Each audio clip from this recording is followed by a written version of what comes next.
evangélico dos evangélicos. Amém. Muito bom. Muito bem colocado. Mas é aquele vídeo. Oi? Não, É pode forte, falar. não é? Hã? É forte, não é? Aquele vídeo. Muito bom. Muito bom. Ele, o Ed René, eu já ouço ele já há uns 13 anos já. Eu também acompanho ele em alguns vídeos, já faz um tempinho, né?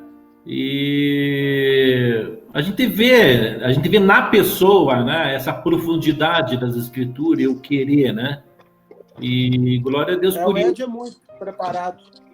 Não, uma vez eu escutei uma ministração e um dos pastores chamou ele de cabeção, no sentido que o cara ele vai longe, né? Nas escrituras. Glória a Deus. Mas ele paga um preço, né? E ele conta numa pregação dele que já teve gente que falou que ele é o câncer da igreja do Brasil. Olha só. Se ele é o câncer, quanto mais aqueles que ele mencionou. Deve ser o pus do câncer, sei lá. Mas isso é um reflexo, meu irmão, da fragilidade doutrinária da igreja no Brasil hoje. Eu fico pensando que esses dias foi passado alguma coisa sobre Apocalipse 19. É daqueles que nem com as peças, nem com a ira de Deus sendo lançada, as pessoas se arrependem. E eu fico pensando que é bem por aí hoje. Hoje em dia é bem por aí. Você vê que mais que se sofre, mais que você fale toda uma profundidade da palavra, mais que o pastor Edir René passe um vídeo daquele com uma profundidade, as pessoas elas estão anestesiadas. É isso mesmo. Por uma pessoa falar mal daquele pronunciamento dele, ela não entende o que é cristianismo, porque não tem sentido. Aquilo ali é para refletir profundamente. Pode falar. Até o seu questionamento, a sua pergunta que você fez, nós terminamos na quarta, está tudo dentro daquilo ali que ele fala. A institucionalização da igreja. De igual modo, então, hoje... Na verdade, nós... Oi? Não, de igual modo, lá no começo, lá no período de 300, mais ou menos, onde o Império Romano se apropria daquilo que era tido como cristão, mas eu tenho as dúvidas que eu não creio que ele se apropriou dos verdadeiros cristãos. Eles pegaram aquilo, fizeram para si, é como se fosse um assalto, eles roubaram, pegaram para si, institucionalizaram, colocaram como religião do império. Mas a igreja mesmo, verdadeira, pela ação do Espírito Santo, ela foi continuando caminhando. Eu fico pensando que elas devem ter ficado abismadas com todo aquele processo e elas foram continuando. Mas lá na frente, penso eu que era 2 caminhos. A igreja de Cristo e a religião do império. Eu penso que mais ou menos por aí. Igual hoje. Nós temos aí religiões e religiões, mas nós temos a igreja de Cristo Jesus. Então são duas coisas. Hã? A igreja de Jesus ela está oculta dentro de diversas denominações, diversas comunidades, que são os cristãos sinceros que estão espalhados pelo mundo inteiro. É o que a gente entende como corpo místico de Cristo, que só Deus sabe quem é. Você pega uma igreja aí de 1.000 pessoas, 100 pessoas, as pessoas sinceras ali, tementes que estão ali, muitas delas até envolvidas até dentro do contexto do institucionalismo, né? Mas na sinceridade delas, elas estão ali, só Deus sabe. Amém. Agora, a institucionalização começou desde Constantino, porque a igreja de perseguida, depois ela se uniu ao Estado e o que aconteceu? Aí a corrupção começou. Aí a igreja se tornou pomposa e começou a questão, por exemplo, da...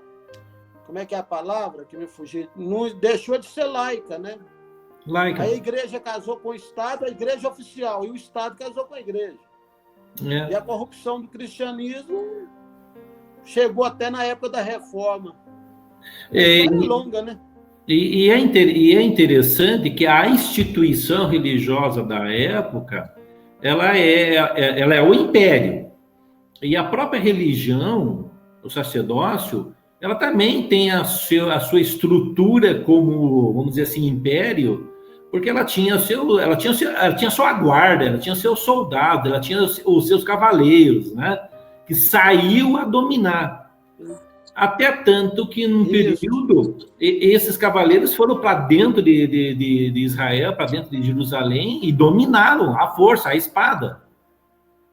E às vezes eu faço um relacionamento... Na época da Inquisição, nas Cruzadas.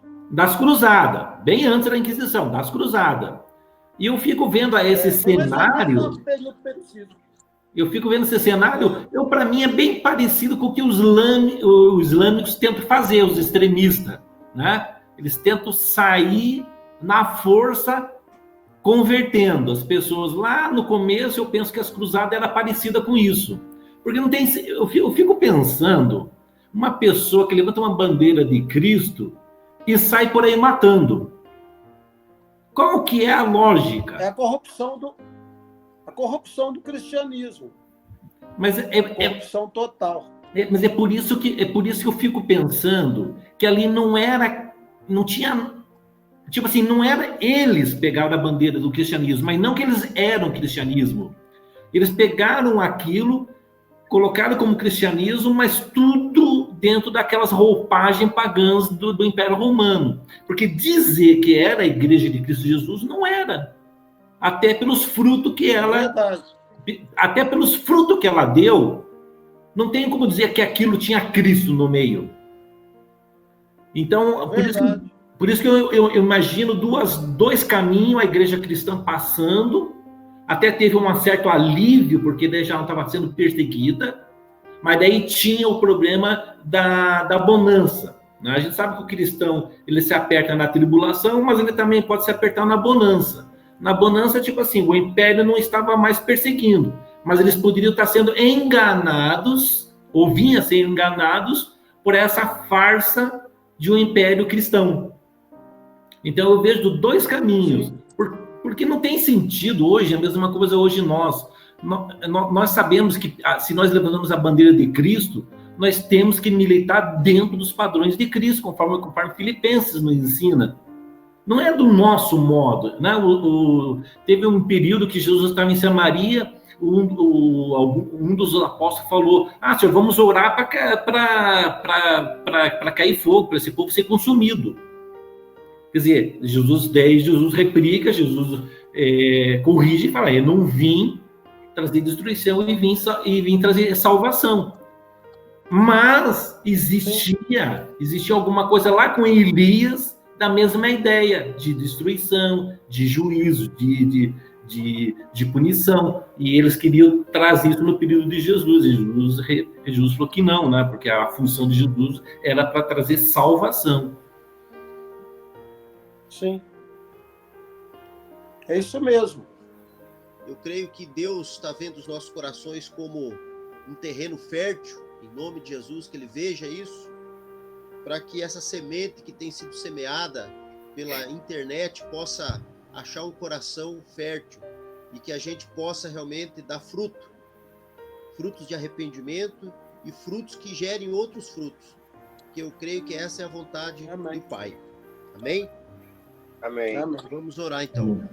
Pai, em nome de Jesus, obrigado, Senhor Deus, porque mesmo nesse tempo onde nós estamos dentro das nossas casas, de certa maneira, é necessário, Senhor Deus, essa quarentena, nós estarmos, Senhor Deus, confinados, mas obrigado, Deus, porque a Tua palavra não está presa, como mesmo o apóstolo Paulo disse quando ele estava preso, Senhor Deus, dentro de uma prisão que era até, num período, era uma prisão na residência romana, Senhor.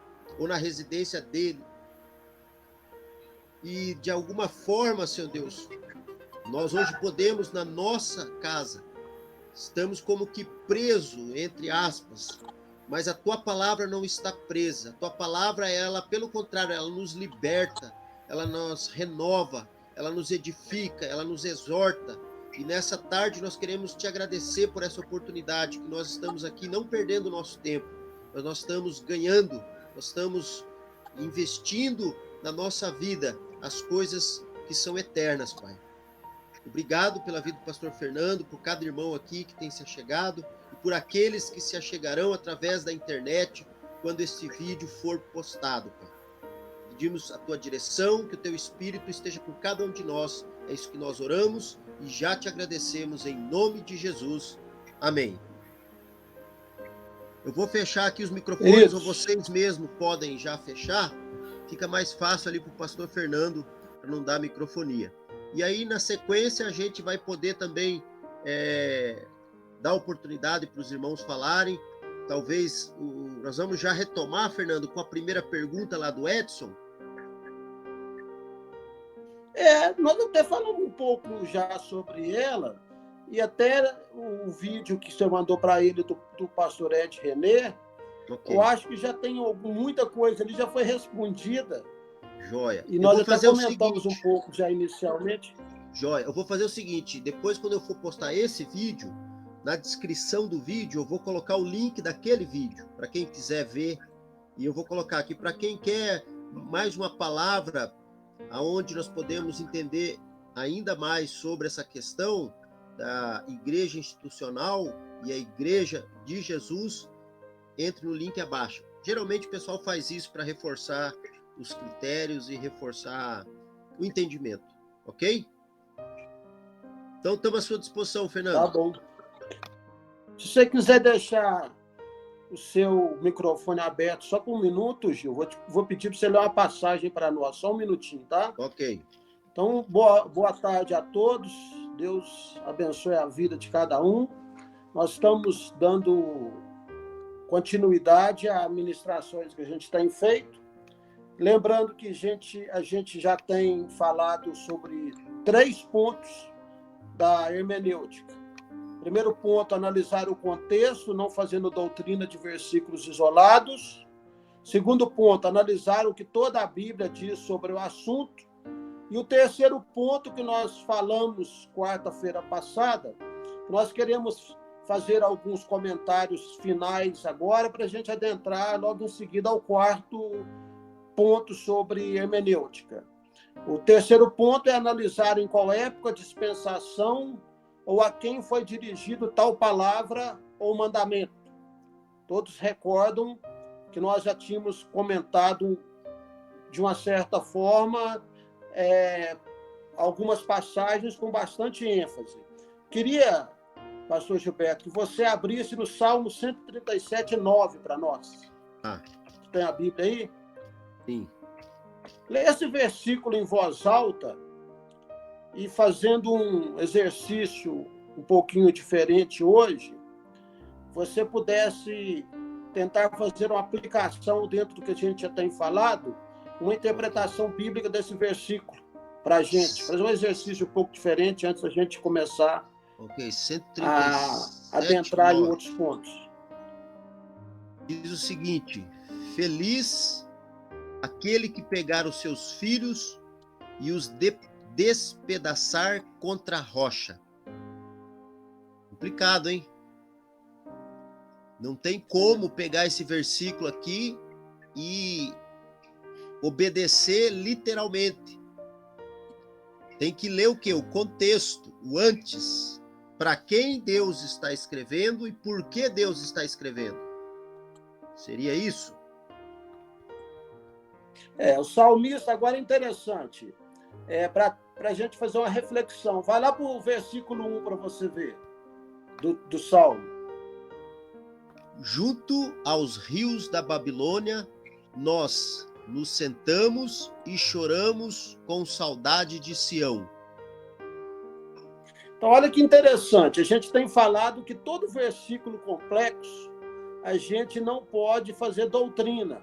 Nós falamos para os irmãos que não tiveram Ontem nós fizemos uma espécie de uma retrospectiva, e nós falamos que quando a gente fala sobre analisar o contexto, não fazer doutrina de versículo isolado, a gente quer dizer aqueles versículos complicados, porque existem passagens e versículos que eles são claros e você entende logo na primeira leitura. E você tem um entendimento claro. E esse versículo aqui, pensa, você pega esse versículo aqui, tira na caixinha de promessa, e pega esse versículo, na minha tradução diz: feliz aquele que pegar os teus filhos e esmagá-los contra a pedra. Como que se trata isso? Então, dentro desse contexto do terceiro princípio da hermenêutica, que é analisar a época, a dispensação, a quem foi dirigido, vamos ver uma coisa. No versículo 1, o que eu faço aqui para me tentar entender isso? Eu vou ler todo o Salmo. Eu vou ler o que está escrito antes, porque depois ele é o último versículo. Logo no início fala que às margens do rio da Babilônia nós nos assentávamos e chorávamos lembrando-nos de Sião. Então, eu já me posiciono historicamente em relação a esse versículo. Quer dizer o seguinte, que o salmista, quando ele escreveu esse verso, ele estava tendo em mente uma situação onde Jerusalém foi destruída por Nabucodonosor, que era um império babilônico, que nós sabemos, estudando a história de Israel, que as 10 tribos do norte, elas foram destruídas pelo Império Assírio, há alguns anos antes. E Jerusalém foi destruída por Nabucodonosor e foi levado para a Babilônia. Nabucodonosor teve alguns cercos sobre Jerusalém, inclusive Daniel e várias outras pessoas da cidade foram levadas para a Babilônia. Então aqui o salmista, ele está expressando o sentimento que ele está tendo como alguém que teve a cidade dele destruída. Então, isso aqui que nós estamos fazendo é até um pouquinho de exegese. Nós estamos fazendo um pano de fundo histórico. E nós estamos nos recorrendo ao princípio de analisarmos o contexto e até o que está escrito acima, e também entendendo que isso aqui foi escrito num contexto histórico em relação a Jerusalém e a Israel. Não tem como você aplicar isso a um contexto da igreja. Então, é só mais uma colocação que a gente está fazendo, reforçando esse entendimento. Entendendo que à medida que a gente vai lendo versículos bíblicos e passagens, vai clareando para a gente o que cada princípio hermenêutico ele traz no seu conteúdo. Então, por isso nós estamos nos atendo a algumas passagens bíblicas para clarear bastante para a gente. Eu queria agora abrir com vocês num texto Fernando, muito importante. Oi. Fernando, eu queria também só comentar assim, porque o que acontece? Nós temos, ou devemos, né, ou podemos estar lendo a Bíblia, lendo como uma história bíblica, meditando num texto bíblico e estudando um texto bíblico. São situações diferentes. Sim. E aí o que acontece? Como você falou, nesse contexto, o salmista estava lá aos rios, junto aos rios da Babilônia, e aqui, que normalmente a gente faz aquelas perguntas: o que Deus quer falar comigo através desse texto? Mostrar a realidade de Israel naquele momento. O que eu posso aqui identificar com a minha vida diante de uma situação como poderíamos cantar as canções do Senhor numa terra estrangeira? Pode acontecer de você estar passando, se sentindo numa situação onde você está, né, fora da sua pátria, fora do seu contexto, e Deus pode, de uma maneira que só o Espírito Santo faz, te trazer. Você pode sim louvar o Senhor mesmo numa cidade estrangeira, mas realmente o perigo e que muitos fazem, é pegar o literal e simplesmente isso aqui é para mim, isso aqui é para a igreja. Não é verdade? Sim. Mas pode continuar. Verdade. Quando a pessoa é sincera de coração, nós nunca podemos esquecer que existe a ação do Espírito Santo e a ação de Deus sempre movendo através das nossas vidas. Só que, na nossa, muitas vezes, falta de entendimento, às vezes imaturidade, o fato, das vezes, da gente ser novo convertido e de ter pouco pouca quilometragem, vamos dizer, vamos até usar essa expressão, em termos de conhecimento bíblico, muitas vezes a gente não atenta para tantos detalhes simples. E, por exemplo, que quando eu estou lendo o Velho Testamento, tem inúmeras passagens nos Salmos, Provérbios, que dizem respeito à minha vida, inúmeras. Só que eu preciso estar entendendo que eu estou lendo um livro que a ênfase dele é o povo, é Israel. Então, eu tenho que ter sempre em mente isso. A maioria dos livros do Velho Testamento são livros históricos. Mas, sem mais delongas em relação a isso, eu queria que a gente... Eu vou abrir com vocês 1 Samuel 24:10, para fazer uma colocação muito importante dentro desse tema ainda, para a gente entender e fixar bastante essa questão de entender qual época, qual dispensação, a quem foi dirigido tal palavra e tal mandamento. Eu preciso discernir qual dispensação também. Porque dispensação, o que é uma dispensação? É um período de tempo onde Deus prova o ser humano em relação a uma determinada revelação. Então, por exemplo, hoje nós entendemos, Paulo fala que nós estamos na dispensação da graça, ou a dispensação da igreja. Na época de Moisés, é a dispensação da lei. Na época, lá, por exemplo, do Éden, é a dispensação edênica. Então, em cada dispensação, há um tipo de revelação que Deus traz para os seus filhos. E aqui em 1 Samuel 24:10, tem uma história muito interessante.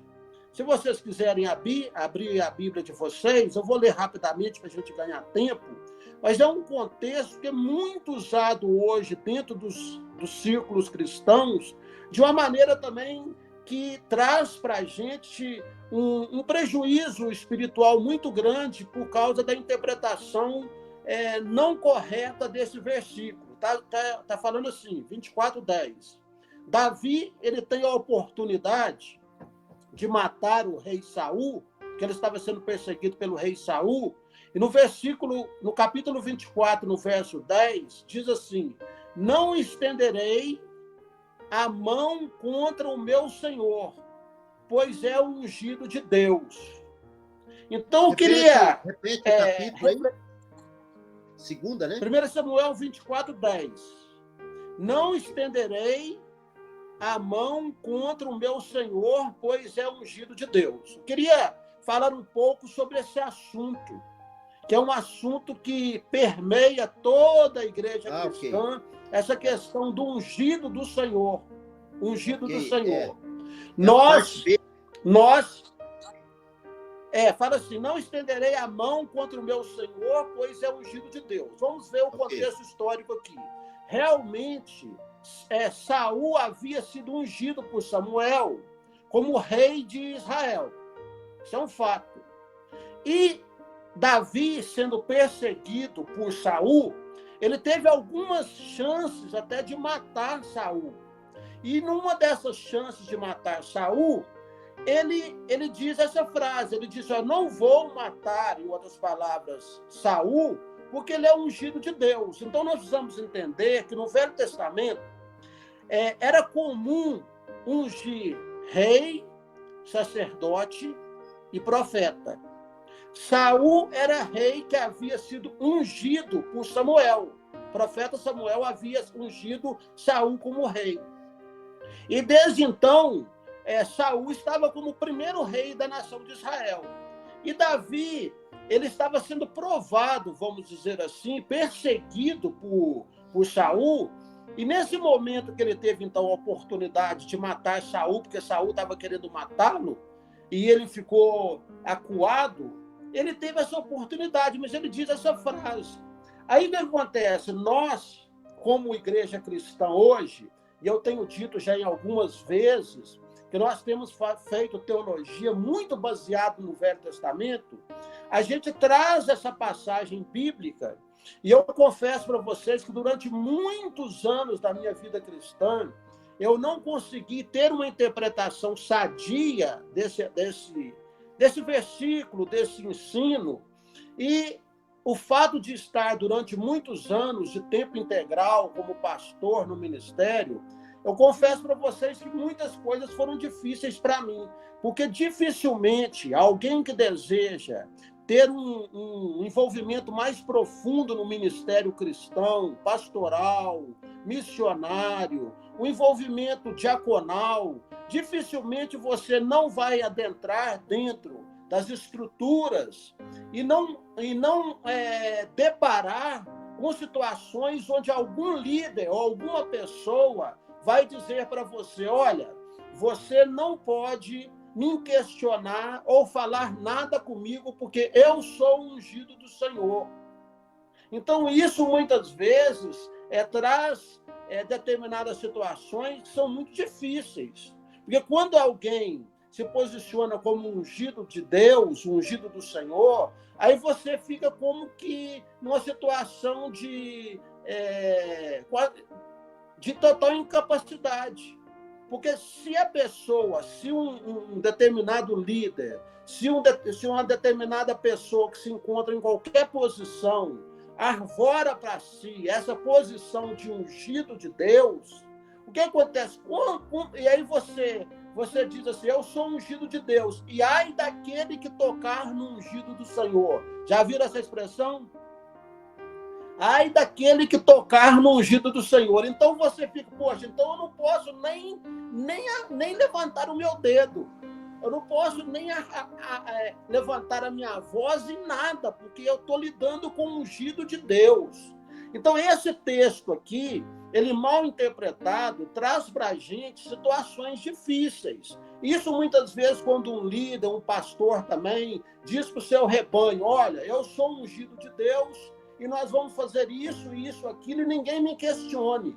Esse tipo de situação existe muito. Agora, muitas pessoas, às vezes, podem ter essa atitude por ignorância bíblica, por falta de entendimento melhor de interpretação das Escrituras, e existem falsos profetas que usam esse tipo de situação dessa passagem bíblica para manipular o rebanho, para agir como se fosse um tirano. E aí vale toda espécie de manipulação. Então, se eu sou ungido do Senhor, ninguém me questione nada. Eu posso tomar qualquer decisão, porque se alguém se levantar contra mim, Deus vai pesar a mão sobre você. E é interessante que, na maioria das interpretações que as pessoas dão, e às vezes equivocadas, as pessoas sempre colocam o nome de Deus. E aí o que a gente fica? A gente fica com a sensação de impotência. Eu não posso fazer nada, porque senão Deus vai me castigar. Eu estou me levantando contra o ungido do Senhor. E às vezes você vivenciando o dia a dia da igreja, você se coloca numa posição que você fala assim, então eu tenho que sofrer, eu tenho que, às vezes, colocar a minha família num contexto de sofrimento, porque eu estou lidando contra uma situação que, se eu fizer qualquer coisa, eu estou tocando no ungido do Senhor. E se eu tocar no ungido de Deus, Deus vai me castigar. A gente ouve, às vezes na internet, a gente vê nas igrejas, muitas pessoas se colocando nessa posição. E nós vamos continuar aqui explicando, vou deixar o Gilberto falar. Interessante esse versículo aí, esse contexto que, infelizmente, eu também estou aqui dando mão à palmatória, também bebi desta água, dizendo que simplesmente eu era ungido do Senhor e outras coisas. As pessoas entendem de uma maneira tão equivocada que, se eles não tiverem a bênção do ungido do Senhor, eles não são abençoados. É quase que como, literalmente, voltarmos para o Velho Testamento e que nós precisamos de Moisés para poder receber a bênção, a direção, tudo aquilo que vem de Deus tem que passar por Moisés, senão não vai funcionar. E aí o que acontece? Nós precisamos entender que, observe até o nosso tema, o slogan que a gente tem usado, os bereanos, os pregadores de Bereia. Quando esse texto dos bereanos fala lá em Tessalonicenses, que Paulo e Silas, quem foi Paulo? Foi qualquer pessoa? Tessalonicenses não, Atos 17, Gil. Desculpe, Atos 17. Paulo foi o apóstolo chamado por Jesus, que o próprio Jesus apareceu para ele, não foi simplesmente impondo as mãos e recebendo de alguém um direcionamento, o próprio Jesus. Então, assim, é alguém muito específico. E a gente sabe que apóstolo Paulo, depois de Jesus, eu creio que quase a maioria vai falar, esse foi um homem realmente ungido por Deus. Mas, até ele, nesse texto de Atos 17:11, fala, assim, ó, os bereanos foram mais nobres do que os de Tessalônica. Por quê? Porque Paulo e Silas pregavam e eles examinavam se as escrituras estavam de acordo com o que eles estavam falando. Se tivesse esse princípio a nível de transferir essa situação isolada que ocorreu ali com Davi e Saul para os dias de hoje, com certeza, Paulo, e em resposta a esses bereanos, espera, eu sou ungido do Senhor.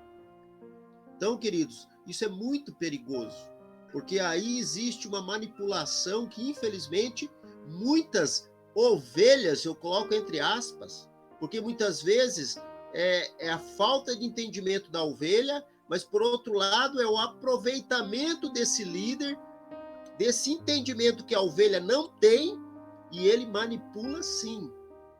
E isso é algo muito perigoso, né?